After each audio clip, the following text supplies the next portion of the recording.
Hello friends, now to solve this expression we follow the BODMAS rule which stands for brackets. First we solve B stand for bracket, small bracket, curly bracket, then square bracket. O stand for or we convert into multiplication, we solve roots and exponents. D stands for division, M stand for multiplication, A stand for addition, S stand for subtraction.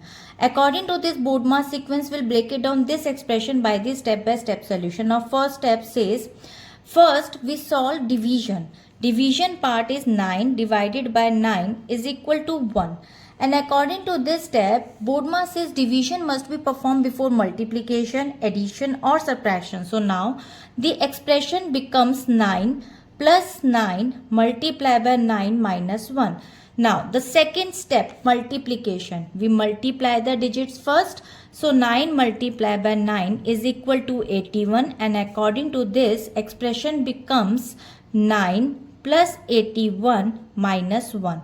According to this step 2, multiplication hold the next highest priority in this expression.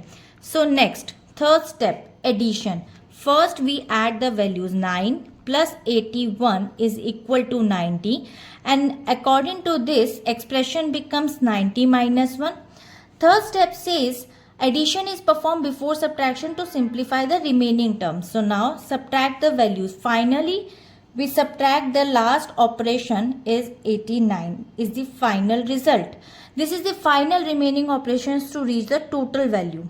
Conclusion says by strictly adhering to the BODMAS hierarchy, we avoid the errors that would occur if we simply calculate it from left to right. The correct mathematical value for this expression is 89, and I hope it is clear. We'll meet in the next video. Bye-bye.